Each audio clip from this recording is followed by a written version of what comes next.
இவங்கெல்லாம் கடவுள் மறுப்பாளர்களும் கூட. உங்களுக்கு அது தெரியுமா? நீங்கள் அவங்களெல்லாம் கொள்கை தலைவராக வச்சுக்கிட்டு நீங்கள் எங்கே உட்காந்து இது பண்ணிக்கிட்டு இருப்பீங்க, பூஜையை போட்டுக்கிட்டு இருப்பீங்க. அசிங்கமா இல்லையா உங்களுக்கு? பரபரப்பா போடுறாரு. நம்ம அண்ணன் எல்லாம் புசியானத்தெல்லாம் படுத்து கிடக்குறாரு குழிக்குழியேவா. 2 பஞ்ச் டைலாக். திமுக தீய சக்தி. கொஞ்சம் உயரமா பேசணுன்னே நம்ம ஆளுங்க கைதட்டணும். அரசியலா பாக்குற குழந்தைங்களை அழிக்கிறது தான் அன்னை இப்ப ஸ்பெஷலிஸ்டா இறங்கிட்டு.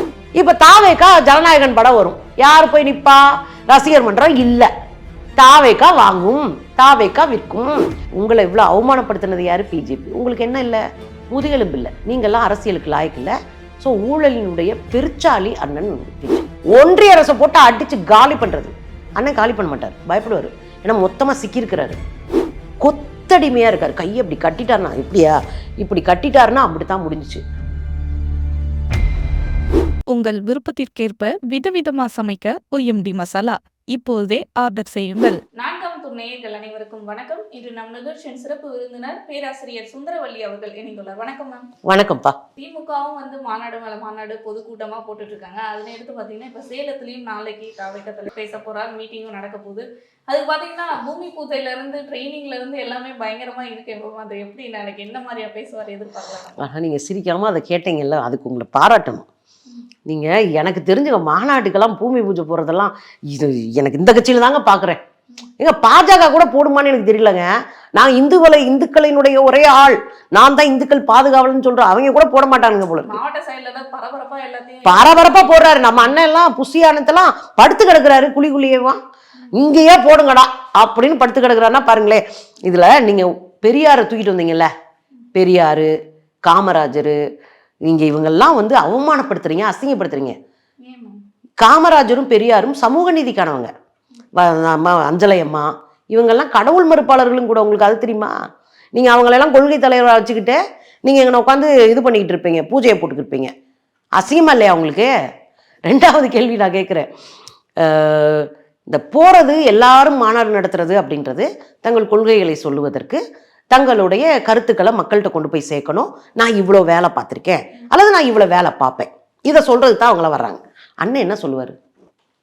2 பஞ்ச் டைலாக். திமுக தீய சக்தி. கொஞ்சம் உயரமா பேசணுன்னே நம்ம ஆளுங்க கைதட்டணும். 2வது இன்னொரு பஞ்ச் டைலாக் அடிக்கடி பேசிட்டு இருந்தாரு. திமுக பாசிசமாவது பாயாசமாவது. எங்க பாசிசம் எவ்வளோ பெரிய விஷயங்க. பாசிசத்தால நம்ம தெருவில் நிற்கிறோம். இது அண்ணனுக்கு புரியாதா? என்னன்னா அண்ணன் கோடிக்கணக்கில் சம்பாதிக்கிறாருங்க. வரி கட்டாமல் அவர் எம்பிட்டு வச்சிருக்காரோ யாருக்கு தெரியும். அதனால கோடிக்கணக்கில் வச்சிருக்கிறவர் பனையூரில் பத்திரமா இருக்கிறாரு. தெருவில் நம்மள மாதிரி இறங்கி போராடுறவங்க தானே பாசிசத்துடைய கொடூரமான முகம் தெரியும். 5 வருஷமா ஒரு மாணவ தலைமை உமர் காலித்து உள்ளே இருக்கிறான். ஏன் ஒரு அறிக்கை விடுங்களேன்.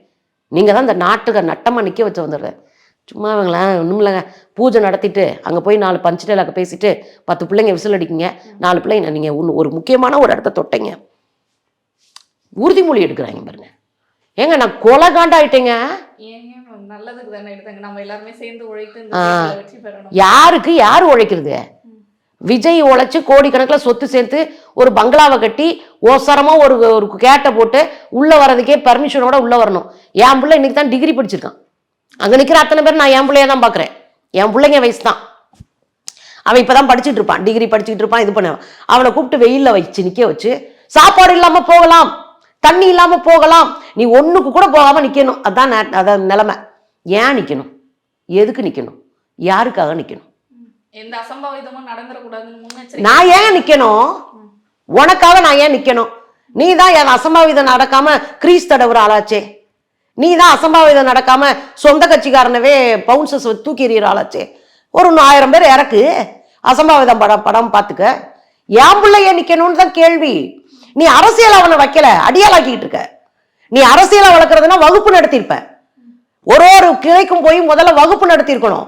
அடுத்த வருஷம் யாருமே முதலமைச்சர் ஆக முடியாது. எம்ஜிஆர் கூட 27 வருஷம் கழிச்சு தான் முதலமைச்சர் ஆனார். அரசியலுக்கு வந்து எம்ஜிஆர் சொல்றாருல, 27 வருஷம் கழிச்சு தான் முதலமைச்சர் ஆனார். அண்ணா கூட 6 வருஷம் கழிச்சு தான் முதலமைச்சர் ஆனார். கலைஞர் அவர்களும் 6-7 வருஷத்துக்கு பிறகுதான் முதலமைச்சர். 6 வருஷம் கூட இல்லைங்க, 10-15 வருஷம் கழிச்சு தான் முதலமைச்சர். 56 வருஷம் கழிச்சு தான் ஸ்டாலின் முதலமைச்சர் ஆனார். உங்களுக்கு என்ன அப்படி? அடுத்த வருஷமே முதலமைச்சர் ஆயிடணும். சரி ஆகு. கிளைகளை கட்டாமல் எப்படி முதலமைச்சர் ஆவீங்க? நான் இந்த பிள்ளைகளை நிற்க வச்சுக்கிட்டு தண்ணி குடிக்க மாட்டோம், இது பண்ண மாட்டோம், அது பண்ண மாட்டோம், நாமெல்லாம் ஒன்றா நின்று, இது இல்லை அரசியல். கிளையை கட்டு, உன் அரசியல் என்னன்னு பிள்ளைகளுக்கு சொல்லிக் கொடு. யார் எதிரின்னு பிள்ளைகளுக்கு சொல்லிக் கொடு. அந்த பிள்ளைங்களை மோல்டு பண்ணி அரசியலாக்கி நீங்கள் கொண்டு வந்தீங்கன்னா எங்களுக்கு சந்தோஷப்படுவோம். பரவாயில்ல, என் பிள்ளை அரசியல்ல எவ்வளோ தெளிவாக இருக்கான் பாரு, களத்தில் நிற்கிறான் பாரு, ஒரு ஹீரோ மாதிரி நிற்கிறான் பாரு அப்படின்னு நான் சந்தோஷப்படுவேன். அம்மாவா என் பிள்ளைய நீ அடியாலாக்கிக்கிட்டு ரோட்டில் போய் நிற்க வச்சுக்கிட்டு அவனை வந்து விஜய் முதலமைச்சர் ஆயிடுவாரு, நீ கையை கட்டிட்டு ரோட்டில் நில்லு. நம்ம ஏன் மேம் அதை அப்படி பார்க்கணும்? இப்போ திமுக இளைஞரணி மாநாடு நடந்துச்சு, அதுல நிர்வாகிகள், தொண்டர்கள், திமுகவுக்கு ஸ்டாலின் அவர்களை பிடிச்சவங்க எல்லாருமே இறங்கி வேலை பார்த்தாங்களே, அந்த மாதிரி இங்க விஜய் அவர்களுக்காக அது ஏன் வேலை பார்த்தாங்க? ஏன்னா அவங்களுக்கு அரசியல் தெரியும். அது இன்னைக்கு நேற்று வந்த கட்சி இல்லை, 49ல் வந்த கட்சி. அது அரசியல் தெரிஞ்ச கட்சி. அதனால அவங்க இறங்கி வேலை பார்த்தாங்க. ஆனா ஏஜ் கேட்டகரி ஒண்ணுதானே, இதே இளைஞர்கள் தான் அங்கேயும். அதுதான், அந்த இளைஞர் அரசியலா வந்து நிக்கிறான், இந்த இளைஞர் விசில் அடிக்க வர்றான். ரெண்டுக்கு வித்தியாசம் இருக்கு. அந்த இளைஞன் அரசியலா தெளிவடைஞ்சு களத்தை கட்டி மேல வந்தேன்னா அவனுக்கு நாளைக்கு வாய்ப்பு இருக்கு. இந்த கட்சிக்கே வாய்ப்பு இல்லைன்ற, தலைவனுக்கே வாய்ப்பு இல்லை, இவனுக்கு என்ன பண்ணுவோம்? இப்ப இல்ல மேம், நீங்க சொல்றீங்க இப்ப தாவைக்கான்றது 2 வருஷம் முன்னாடி ஆரம்பித்த கட்சி. அந்த இளைஞர்கள் அதுக்கு முன்னாடி திமுக, அதிமுக இவங்களுக்கு தானே வாக்களிச்சிருப்பாங்க. இப்ப உடனே வந்து தாவைக்காக்கு புதுசா வரல இல்லையா? வாக்களிக்கிறது வேற, இப்ப மட்டும் வாக்களிக்கிறது வேற, ஒரு அரசியல் கட்சியில பங்கெடுப்பது வேற. இப்போ நீங்கள் தான் ஓட்டு போட்டிருப்பீங்க, அதுக்காக எனக்காவது கொடியை பிடிச்சி போயிருக்கீங்களா? போனது இல்லைல்ல. ஏன்? ஏன்னா நீங்க கட்சியில பங்கெடுக்கல. இப்ப பிள்ளைங்க பங்களிக்கணும்னு நீங்க கேட்குறீங்க, அதுக்கான சோர்ஸை உருவாக்குனீங்களா? அதுக்கான கருத்தியெல்லாம் அவங்கள தயார்படுத்தினீங்களா? அவன் விசில் அடிச்சுட்டு தெருவில் தெரியாமல் அவனை ஒழுங்கு அமைப்பு பண்ணி, நீ தாவேக்கா கட்சியாகவே இருக்கட்டும், நம்ம அதெல்லாம் வேண்டாம்லாம் சொல்ல. ஜனநாயக நாட்டில் யார் வேணாலும் அரசியலுக்கு வரலாம். மக்கள் ஏற்றுக்கிட்டாங்கன்னா நீங்கள் ஆட்சியை படிக்கலாம், அதில் மாற்றுக்கிறதே இல்லை. நாங்கள் கோவப்படுற இடம் எதுனா, நீங்கள் தற்கொலைகளை என் பிள்ளைகளை மாற்றிட்டு இருக்கீங்க, வெறும் ரசிகர் மன்றமாகவே வச்சுட்டு இருக்கீங்க. அந்த இடத்துல தான் கோப்புறோம். இங்கே பேசப்பட்ட விஷயம் கூட ஒரு ரசிகன் தன் தலைவனுக்காக, அதாவது தன்னுடைய சினிமா கலைஞனுக்காக இந்த ரசிகர்களை நீ வெயிலில் நிற்க வைக்கணுன்ற ஒரு தலைவன் அப்படி பண்ண மாட்டான். அவனை கூப்பிட்டு உட்கார வச்சு முதல் அரசியல் படுத்திட்டு தான் அவனை வெளியே கொண்டு வருவான். அவன் அரசியல் படுத்தினான்னு பட்டுட்டான்னு வச்சுக்கோங்க, தண்ணி குடிக்காம நில்லு, அதை நீ சொல்லவே வேணாம், அவன் நிற்பான். நாங்கள் நிற்கல, சோறு இல்லாம நில்லு, நாங்கள் நிற்கல, நீ வந்து களத்தில் போய் நில்லு. இங்கே ஒரு வருவாங்க, அந்த கூட்டத்தை தொடங்கி வச்சு நான் ஓடி இருக்கேன். மாணவர் சங்கத்துடைய தலைவராக இருக்கும்போது ஓடி இருக்கேன். அங்கே ஒரு கூட்டம் நடக்கும், அடுத்து அங்கே தான் வரப்போறாங்க, அங்கே அந்த ஏற்பாடை பண்ணிட்டு இருப்பேன், ஓடுவேன். அடுத்த இடம் என் ஏரியாவில் ஒரு 10 இடத்துல வந்து வேட்பாளர் வர்றாருன்னா 10 இடத்த அப்படி பக்காவா வச்சிருப்போம், ஓடுவோம் டப்பு டப்பு டப்புன்னு. இது யாரும் எங்களுக்கு சொல்லிக் கொடுக்கல. ஓடுங்கள், நில்லுங்கள், ஜூஸ் ஏற்பாடு பண்ணுங்கள் அப்படிலாம் சொல்ல மாட்டாங்க, அது தன்னாலே வந்துடும். அரசியல் படுத்தினா எப்படி திமுகவுக்கோ கம்யூனிஸ்டுகளுக்கோ மற்ற கட்சிகளுக்கோ உள்ள வந்து இளைஞர்கள் நிற்கிறாங்களோ அது மாதிரி வருவாங்க. நாங்கள் அதைத்தான் திரும்ப திரும்ப சொல்றோம், அரசியல் படுத்துங்க. சும்மா ரசிகர்களா தலைவனுக்கே அரசியல் தெரியாது, எது கட்சி ஆரம்பிச்சிருக்காங்கன்னு அந்த கும்பல்ல யாருக்குமே தெரியாது, பூரா கார்பரேட் கிரிமினல்ஸ். எங்க அண்ணா விஜய் சொல்லுவார், பிராண்ட் அழிக்கிறதுல தாண்டா ஸ்பெஷலிஸ்டே. அரசியலா பார்க்குற குழந்தைங்களை அழிக்கிறது தான் அண்ணன் இப்போ ஸ்பெஷலிஸ்டா இறங்கியிருக்காரு. அப்படித்தான்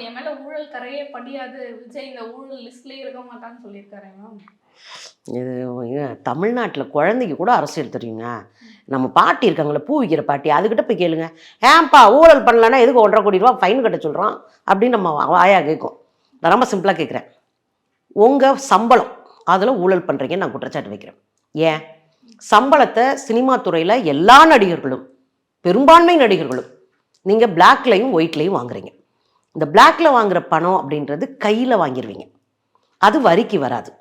கையில் கொஞ்சம் பணம், நீங்கள் ஒரு 50 கோடி 20 கோடி 15 கோடி பேசுகிறீங்கன்னா அதில் பாதியை கையில் வாங்கிடுவீங்க, அது வரி கட்ட வேண்டாம். பாதியை அக்கௌண்ட்டில் வாங்கிடுவீங்க, அதுக்கு வரி கட்டணும். அப்போ பாதி வரியை பண்ணுறீங்களா, இது பேர் ஊழல். ரெண்டாவது டிக்கெட் எல்லாரும் என்ன நினச்சிக்கிறாங்கன்னா, டிக்கெட்டில் விற்கிறாங்களோன்னே தாவேக்கா கட்சி நிர்வாகிகளில் பேசுகிறாருன்னு நினைக்கிறேன், அருண்குமார் நினைக்கிறேன். அந்த பீஸுன்னு சொல்கிறதுக்கு காரணம் அது ஒரு ஆளே இல்லைன்ற அர்த்தம். ஏன்னா மக்களுக்கு புரியணும்ல. அதுதான் அவர் என்ன சொல்கிறாருன்னா, யாருங்க டிக்கெட் விற்கிறா, நாங்களா விற்கிறோம், எங்கள் மேலே அப்படி போடலாமா பழின்னு. ரொம்ப சிம்பிளாகவே கேட்குறேன், உங்களுக்கு அரசியல் குறித்த அடிப்படை அறிவு இல்லை அப்படின்றது எங்களுக்கு தெரியும், சினிமா குறித்தும் தெரியல பாருங்க. ஒரு சினிமா நடிகருக்கு நீங்கள் தொண்டனா வந்து நிற்கிறீங்க, தெரியலையே. யாருங்க டிக்கெட் விற்பா? முதல் 5 நாள் காட்சி ரசிகர் மன்றம் வைக்கும், 5 நாள் காட்சி ரசிகர் மன்றம் எடுத்துப்பாங்க, ரசிகர் மன்றத்துக்கிட்ட தான் டிக்கெட் வாங்கணும். அப்போ நீங்கள் ரசிகர்கள் தான் இந்த டிக்கெட்டை விற்பாங்க, ரசிகர் மன்ற தலைவர்கள். அந்த தலைவர்கள் அன்னைக்கு என்ன விற்பாங்க, 2000 ரூபா, 3000 ரூபா, 1500 ரூபா, தேட்டருக்கு கொஞ்சம் சுமாரான தேட்டர்னா 800 ரூபா இப்படி விற்பாங்க. அதில் வர்ற லாபத்தை யார் எடுப்பா? ரசிகர் மன்றம் எடுக்கும். இப்போ உங்களுக்கு ரசிகர் மன்றம் தாண்டி கட்சியாக மாறி இருக்கு, தாவேக்காவா மாறி இருக்கு. இப்போ தாவேக்கா ஜனநாயகன் படம் வரும், யார் போய் நிற்பா? ரசிகர் மன்றம் இல்லை, தாவேக்கா வாங்கும், தாவேக்கா விற்கும். அப்போ 120 ரூபா டிக்கெட்டை வித்தது யாரு? விஜயினுடைய ரசிகர் மன்றம். நாளைக்கு விற்க போறது யாரு ஜனநாயகன் படத்துல? விஜயனுடைய தமிழக வெற்றி கழக கட்சி. அப்ப ரொம்ப சிம்பிளா கேட்கிறேன், உன் கட்சிக்காரன் தான் வாங்கி விற்கிறான். வேணாண்டா, நீங்க ஒரு ஷோ நல்லா ஃப்ரீயா பாருங்க ரசிகர்களா. மற்ற ஷோக்கு கவர்மெண்ட் கொடுக்குற 120 ரூபா தான் வாங்கணும். நான் ஒரு பைசா தொட மாட்டேன். சொல்லுங்க பார்ப்போம், சொல்லுங்க. நான் ஓட்டு போடுறேன் விஜய்க்கு, அதெல்லாம் வராது. ஏன்னா இது திருட்டுத்தனம். இந்த டிக்கெட்ல போச்சா. நான் இன்னொன்று சொல்றேன், உங்க கட்சியில நேத்து ஆதவர்ஜுனா பேசும்போது சொன்னார், சொல்லிட்டு அதை திசை திருப்பினார். இவன் முதலமைச்சரா, இவன் வந்து எம்எல்ஏவா நிற்க வைப்பான், அவன் எம்எல்ஏவுக்குன்னு காசு கொடுத்து ஏமாறக்கூடாது, ஏமாறுவதற்கு நாங்கள் என்ன திமுகவா அப்படின்னு மாற்றினார். அது ஏற்கனவே அவங்க கட்சியில் நடந்திருக்கு. மாவட்ட அளவில் போஸ்டிங்க்கே பல லட்சம் ரூபா வாங்கியிருக்காங்க மாவட்ட பொறுப்பாளர்கள். இது ஒரு பெரிய இஷ்யூ ஆச்சு, உங்களுக்கெல்லாம் தெரிஞ்சிருக்கும். ஊடகங்கள் எல்லாம் வந்துச்சு போராட்டம் பண்ணாங்க. சாதியா அங்கே பயங்கரமான உள்ளடி வேலை பார்த்துச்சு. பொம்பளை பிள்ளைங்க வந்து சாதியா அவமானப்படுத்தப்பட்டது, சாதியா அவங்க இது பண்ணப்பட்டாங்க. ஸோ அதெல்லாம் நீங்கள் பார்த்துருப்பீங்க. ஸோ இந்த அடிப்படை விஷயம் ஊழல்ன்றதுனால இதை மட்டும் சொல்கிறேன். அப்போ கட்சியில் பொறுப்பு கொடுக்கறதுக்கே நீங்கள் என்ன பண்ண வேண்டியிருந்துச்சு? ஊழல் பண்ண வேண்டியிருந்துச்சு. உங்கள் ஆளுகளை தட்டி கேட்க முடியல, அதை ஒன்றுமே உங்களால் பண்ண முடியல. இன்னைக்கு வரையும் அந்த பிரச்சனை ஓடிட்டுருக்கு. 4வதுக்கு வரேன். 1.5 கோடி ரூபாய் எதுக்காக? உங்களுக்கு இன்கம் டேக்ஸ் ஃபைன் போட்டாங்க. ஏன்னா 2015 புலிப்படத்தில் நீங்கள் உங்கள் வீடு வந்து சர்ச் பண்ண போகுது, உங்கள் வீட்டை வந்து புலனாய்வு செய்கிறாங்க, பார்க்குறாங்க, சர்ச் பண்ணுறாங்க. அதில் நிறைய ஆவணங்கள் கிடைக்கிது. அந்த ஆவணங்களோட நீங்கள் கட்டின வரியை ஒப்பிட்டு பார்க்குறாங்க, மேட்ச் ஆகலை. ஏன் மேட்ச் ஆகலை? ஆவணத்தில் கூட பணம் நீங்கள் வாங்கினதை காட்டுது. எத்தனை ரூபா? 15 கோடி ரூபா. அந்த பாதி பணம் ஆஃப் பணம் சொன்னேன்ல, அந்த 15 கோடி. அந்த 15 கோடிக்கு தான் 2018-20 அவங்க கொடுக்க வேண்டியிருக்கு. இவங்க மேல்முறையீடு போயிட்டாங்க, ட்ரிபியூனலில் போய் மேல்முறையீடு போயிட்டாங்க. அது போயிட்டோன்னா அது முடிச்சு வரும்போது இவங்க ஃபைன் போடுறாங்க 1.5 கோடி ரூபா இந்த 15 கோடிக்கு. இப்போ இவங்க வழக்கு போட்டாங்கல்ல, எதுக்கு வழக்கு போட்டாங்க தெரியுமா? நான்லாம் யோகியம் தெரியுமா, 1 ரூபா வாங்கலன்னு போடல, நீங்கள் லேட்டாக ஃபைன் போட்டீங்க. நீங்கள் எப்போ போட்டிருக்கணும்? 2015னா 2016 போட்டிருக்கணும், 2017 போட்டிருக்கணும். நீங்கள் 2015 இருக்கிறத வந்து 2022 போடுறீங்க, நீங்கள் லேட்டாக போட்டீங்கன்னு போனாங்க. புரியுது? ஊழல் சக்தி என் மேல ஊழல் கரையே படியாதுன்னு சொன்ன அப்புறம் இந்த லிஸ்ட் வெளியே வருது. நான் இன்னொன்று சொல்கிறேன், இன்கம் டேக்ஸ் யார் கையில் இருக்கு? உங்களுக்கு முதுகெலும்பு இருக்கா? விஜய்க்கு முதுகெலும்பு இருக்கான்னு கேட்குறேன். சிபிஐ வச்சு உங்களை ஒருத்தன் ஒடுக்குறான், உங்கள் படத்தை வெளியிட விடாமல் நீங்கள்லாம் சேர்ந்து கூட்டு போட்டு ஒரு உள்ளடி வேலை பார்க்குறீங்க. மேபி உங்கள் படம் வந்திருந்தா கூட அது உங்கள் தவறாக கூட இருந்திருக்காது. உங்களை அதை வச்சு அவன் மிரட்டலாக கூட செய்யலாம், அவன் கூட அந்த ஐடியா பண்ணிருக்கலாம், உங்களுக்கு தெரியாமல் கூட இருக்கலாம். ஆனால் நீங்கள் மாட்டிகிட்டு இருக்கீங்க. 2வது 1.5 கோடி ரூபா இன்னைக்கு ஏன் போடணும்? அதுவும் நேரடியாக போய் நீதிமன்றத்தில் போய் இதெல்லாம் சரி பண்ணி வர வேண்டிய அவசியம் என்ன? அப்போ உங்கள் எதிரி யார்? பிஜேபி. உங்களை இவ்வளோ அவமானப்படுத்தினது யார்? பிஜேபி. உங்களுக்கு என்ன இல்லை? முதுகெலும்பு இல்லை கேள்வி கேட்கறதுக்கு. நீங்கள்லாம் அரசியலுக்கு லாய்க்கு இல்லை. ஸோ ஊழலினுடைய பெருச்சாலி அண்ணன் விஜய். போன பொதுக்கூட்டத்தில் வந்து டபுள் சர்க்கார் இன்ஜினை வந்து டப்பா இன்ஜின் அப்படின்னு சொல்லி விமர்சிச்சிருப்பாரு. இப்போ நாளைக்கு மீட்டிங் நடக்க போது, பாஜகவை விமர்சிப்பாரு மேம் நாளைக்கு, இல்லை எப்படி அதை எடுத்துட்டு போவார்? நான் சொல்கிறேன், இன்னைக்கு எழுதி வச்சுக்கோங்க. அவங்க சொல்கிற ஒரு கான்செப்டே தப்பான கான்செப்ட். களத்தில் இல்லாதவங்களோட நான் ஏன் போதுறேன்? அதுக்கு 2 பொருள் உண்டு. பாஜக இப்போ வராது, ஏன்னா நான் அவங்களாம் ஒன்றிய அரசில் இருக்கிறாங்க. பாஜகவுக்கு இங்கே எனக்கு போட்டி கிடையாது. பாஜக இங்கே ஆட்சியில் இருக்கிற திமுக, எனவே நான் திமுகவை எதுக்குறேன். இது அரசியலே கிடையாது. இந்த பார்வையை தப்பான பார்வை. திமுக ஆட்சியை நீங்கள் எதிர்க்கிறது வேற, ஆட்சியில் ஒன்றிய அரசில் உட்காந்துக்கிட்டு தமிழ்நாட்டை வஞ்சிக்கிறது, தட்டி கேட்கறது வேற. இப்போ தமிழ்நாட்டில் ஒரு ஆட்சி நடக்கணும்னா நம்ம வரி பணத்தை மொத்தமாக எடுத்துகிட்டு போகிறவங்ககிட்ட வாங்கி தான் ஆட்சி நடத்த முடியும். நீங்கள் அதுலேருந்து நம்மளை அடித்து காலி பண்ணிட்டு இருக்கான். அப்போ உண்மையிலேயே ஒரு மாநிலத்தினுடைய வளர்ச்சியை நான் கொண்டு வருவேன்னு நினைக்கிற ஒரு தலைவர் என்ன பண்ணணும்? அவருடைய ரோல் என்ன? ஒன்றிய அரசை போட்டு அடித்து காலி பண்ணுறது. அண்ணன் காலி பண்ண மாட்டார், பயப்படுவார். ஏன்னா மொத்தமாக சிக்கியிருக்கிறாரு அங்கே. நீங்கள் இந்த அவருடைய 41 பேர் இறந்த கரூர் கேஸ்லேருந்து அத்தனையிலும் மொத்தமாக மாட்டியிருக்கிறாரு. ஸோ அவர் திமிரு எல்லாம் பேச முடியாது. பாஜக தான் இயக்குதா விஜய் அவர்களை இப்போ வரைக்கும்? இல்லை, பாஜகவுக்கு அடிமையாக இருக்காரு. இயக்குறது வேற, அடிமையாக இருக்கிறது வேற.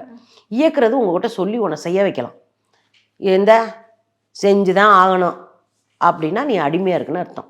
இந்த 2வது கிரைட்டீரியா தான் நம்ம அண்ணன் அடிமையாக இருக்கார். அடிமைன்னா என்னன்னா கொத்தடிமையாக இருக்கார். கையை இப்படி கட்டிட்டாருன்னா இப்படியா, இப்படி கட்டிட்டாருன்னா அப்படி தான் முடிஞ்சிச்சு. முதல்ல தெருவா தமிழ்நாட்டு முதலமைச்சர்கிட்ட கையை கட்டிட்டு தெரிஞ்சார்.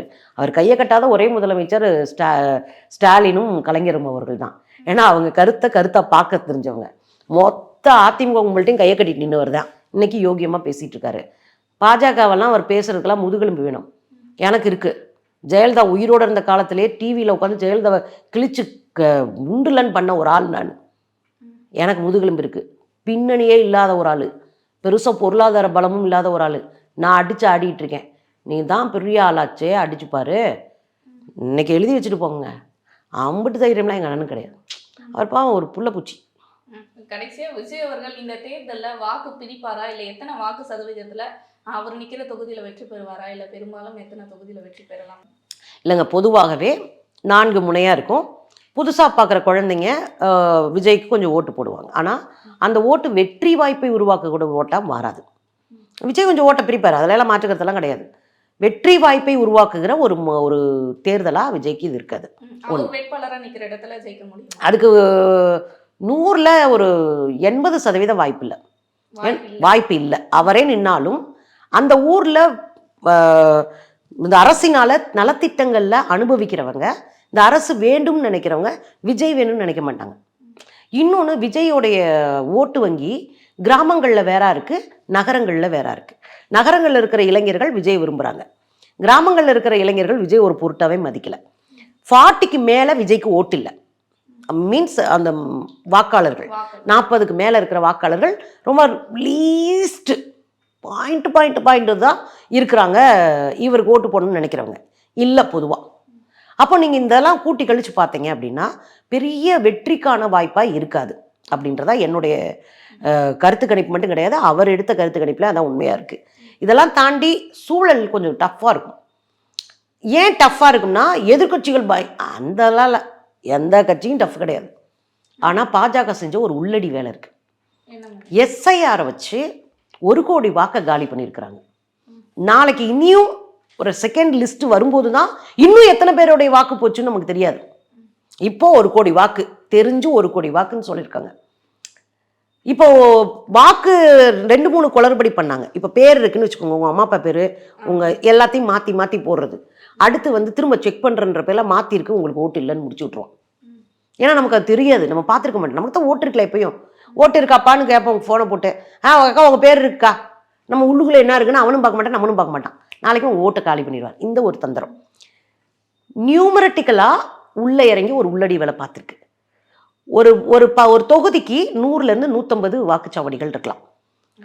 ஒரு வாக்குச்சாவடியில் 250லேருந்து 300 ஓட்டுகளை திருடுறான், இல்லைன்னு ஆக்கியிருக்கான். அப்போ 100 வாக்குச்சாவடியிலேருந்து 150 வாக்குச்சாவடியில் 37,000 ஓட்டு வரைக்கும் காலி. எல்லா வாக்குச்சாவடியிலையும் சொல்கிறேன், மொத்தமாக எல்லா தொகுதிகளிலும் 37,000, 35,000, 40,000ன்னு திமுக வலுவாக இருக்கிற ஏரியாக்களில் 37,000 வாக்குக்கு மேலே காலி. பிஜேபி கொஞ்சம் வலிமையாக இருக்கிற இடத்துல கொஞ்சம் பார்த்து சிறுபான்மை பெண்களை மட்டும் காலி பண்ணியிருக்கிறாங்க. ஸோ இந்த கணக்கு ஒரு எச்சரிக்கை உணர்வை எப்போவுமே எனக்கு தருது. மற்ற யாரும் அதை நினச்சாங்களேன்னு எனக்கு தெரியாது. எனக்கு ஒரு உள்ளுணர்வு, இதை சரி பண்ண முடியல, இதை என்ன பண்ணுறது. அப்போ ஒட்டுமொத்த வாக்கையும் சிந்தாமல் சதுராமல் வாங்குகிற அடிப்படையான அரசியல் வேலைத்தான் நாங்கள் திமுக கூட்டணி பார்க்க வேண்டியிருக்கு. அப்படி வச்சு பார்க்கும்போது பாஜக போட்டிருக்கிற இந்த உள்ளடி வேலையெல்லாம் அடித்து காலி பண்ணுறதுக்கு மக்கள்கிட்ட பிரச்சாரத்தில் அதை எதிர்த்து சொல்லி திமுக கூட்டணி ஜெயிக்கும். சரி, ஒட்டுமொத்தமாக எந்த கட்சிங்க ஜெயிக்கும் அப்படின்னா திமுக கூட்டணி தான் ஜெயிக்கும். கண்ணை மூடிட்டு சொல்லுவேன், திமுக கூட்டணி தான் ஜெயிக்கும். அதிமுக 5 துண்டாக உடஞ்சிட்டாங்க 2021க்கு பிறகு. சுத்தம் முற்றிலும் காலி. 41% 2016. இப்போது 15% கூட இல்லை அதிமுக. பாஜக எப்படி பார்த்தாலும் அவங்களா போட்டுக்கிட்டு முன்னாடி பின்னாடி போட்டு 12%நானுங்க, அதையே வச்சு தொலை அப்படின்னாலும் வெற்றி வாகை சூடுகிற அளவுக்கு தமிழ்நாட்டு மக்களில் பாஜகனாலே கண்ணை முடிட்டு கோ பேக் அப்படின்னு சொல்ல பழக்கப்பட்டிருக்கோம். அதனால பாஜகக்கெல்லாம் ஓட்டு போட்டு இது பண்ண வைக்கிறாங்க. இந்த சூழல்லாம் வச்சு பார்க்கும்போது நம்ம அண்ணன் பாவம் எப்பவுமே வெற்றியை நினைச்சலாம் அவர் கவலைப்பட மாட்டார். எல்லாத்தையும் பயிற்சியாகவே எடுத்துகிட்டு போயிடுவார். ஸோ அவரும் பிரச்சனை இல்லை. ஸோ இப்போ 4 முனை போட்டி திமுக கட்டாயம் வெல்லும். அந்த ஓட்டு சதவீதத்தில் கொஞ்சம் முன்ன பின்ன இருக்கலாம். பாஜகவுக்கு இருக்கிற ஒரு ரொம்ப முக்கியமான விஷயம், இந்த எண்ணிக்கை அடிப்படையில் எஸ்ஐஆரை வச்சு கொஞ்சம் வேலை பார்த்துருக்குறாங்க. அதை கொஞ்சம் கூடுதலாக நமக்கு ஒரு வேலையை கொடுத்துருக்கு, அவ்வளோதான். அப்ப 2026 தேர்தலில் கட்டாயம் திமுக தான். இதை ஏற்படுத்தும்ன்றத பொறுத்து வந்து பார்ப்போம். நன்றி. மகிழ்ச்சி.